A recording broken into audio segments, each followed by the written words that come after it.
Salut à tous et bienvenue sur Geeko World. Donc comme vous l'avez compris, dans ce 5e épisode de Japan Cover, on va tout simplement traiter des sorties manga pour le mois de février au Japon, où comme d'habitude il y a des sorties assez intéressantes. Voilà, je vais vous présenter les couvertures et on va en parler tout simplement. Mais cette fois on change un petit peu le format, c'est-à-dire qu'au lieu de vous parler des couvertures comme ça, les commenter comme si c'était des tableaux, j'ai juste parlé de la nouvelle sortie, du manga en question et éventuellement glisser un petit mot là-dessus, mais sans plus traîner que ça. Enfin bref, cette introduction est beaucoup trop longue et on démarre maintenant.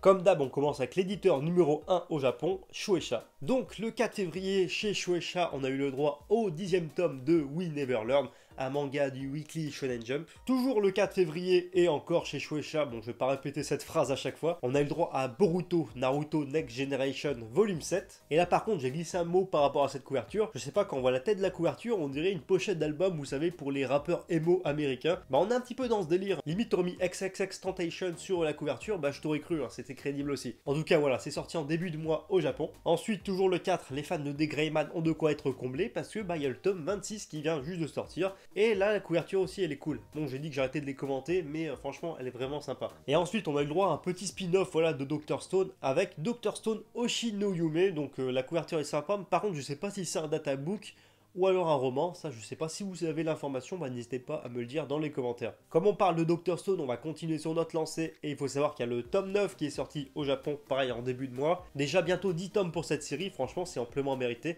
et j'espère vraiment que la série fera au moins 20 tomes au minimum. Parce que je trouve que chez Dr. Stone, il y a un petit côté assez rafraîchissant, que j'adore tout simplement. Ensuite, on a aussi eu le droit au 36e tome de Hakiyu, Les As du Volet, et je viens de lire le volume 36. Franchement, tu prends un mec qui a pas lu le manga et tu lui dis que c'est un manga de volet, je pense qu'il te croit pas. Ensuite, on a aussi eu le droit à Inomaru Zumo, tome numéro 24. Et en plus, j'ai enfin commencé le manga, du coup, je vais pouvoir vous en parler. Oui, je sais, je vous montre juste le tome pour dire que j'ai commencé, mais c'est plutôt cool. Et le 24e tome sort au Japon, donc voilà.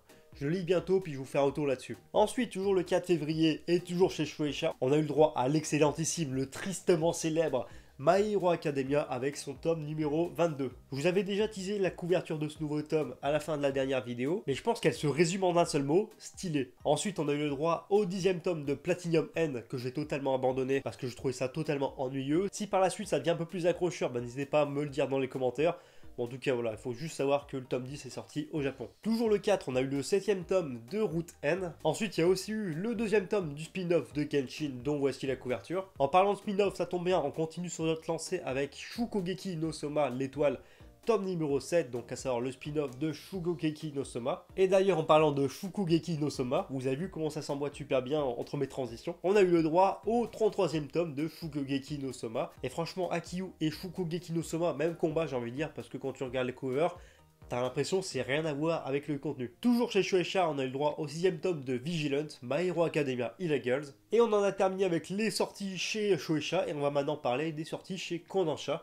Et c'est pas facile à dire qu'on a rue. Chez Kodansha, le 6 février est sorti en fait le 9e tome d'Origine, toujours signé par le talentueux Boichi. Est aussi sorti le 12e tome de Amama no Inazuma, donc un manga pas du tout connu, et j'espère qu'il sortira en France très prochainement. Ensuite, on a eu Yukio Holder, donc le tome 19, Days volume 31. Et enfin, le 15 février, on a eu le 20e tome de Noragami. Ensuite, du côté de l'éditeur Akita Shoten, on a eu Be a Stars, donc tome numéro 12, qui est récemment d'ailleurs sorti en France, accompagné du 16e tome de Out. Ou d'ailleurs tu peux appeler ça Out, mais c'est moins classe. Chez l'éditeur Futabasha, on a eu le 5e tome du spin-off de 5, donc à savoir 5+. Bon, maintenant c'est la dernière ligne droite de cette vidéo et on va parler de Shogakukan. Et chez cet éditeur est sorti Karakai Juzu, donc le 10e tome de la série.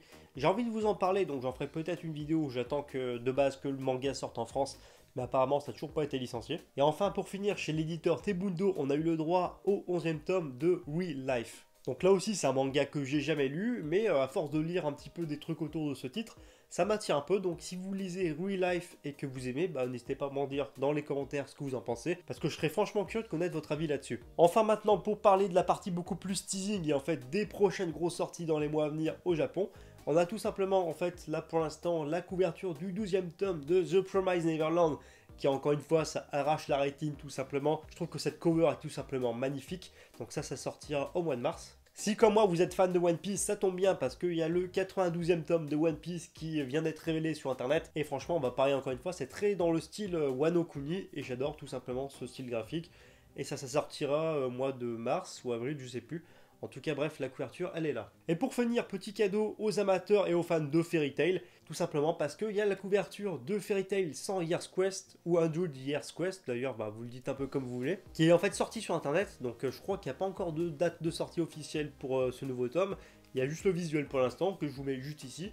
Et encore une fois, bah, je trouve que c'est simple, efficace et ça se rapproche vraiment du style de Hiromashima. Et ça, c'est plutôt pas mal. Je trouve que c'est un bon point pour la série. Faudrait peut-être que je commence le manga. C'est pas ma priorité, mais bon, voilà, je le mets dans la liste des mangas à commencer. Enfin bref, voilà, c'est tout pour cette vidéo. J'espère vraiment qu'elle vous a plu. Si c'est le cas, comme d'habitude, bah, n'hésitez pas à lâcher les pouces bleus, vous abonner à la chaîne si c'est pas encore fait. Si vous voulez vous abonner, bah, il y a deux solutions. Donc, soit le petit lien dans la description. Ça, vous cliquez en fait en bas à droite de la vidéo s'abonner. Et vous abonnerez tout seul, vous verrez, c'est magique. Si ça vous intéresse, il faut savoir que je suis présent sur Facebook, sur Twitter et sur Instagram. Donc sur ces trois réseaux, donc si vous voulez, il y a le lien dans la description ou alors vous tapez le pseudo qui est à l'écran. Et sur ce, bah, je vous dis à bientôt pour une prochaine vidéo.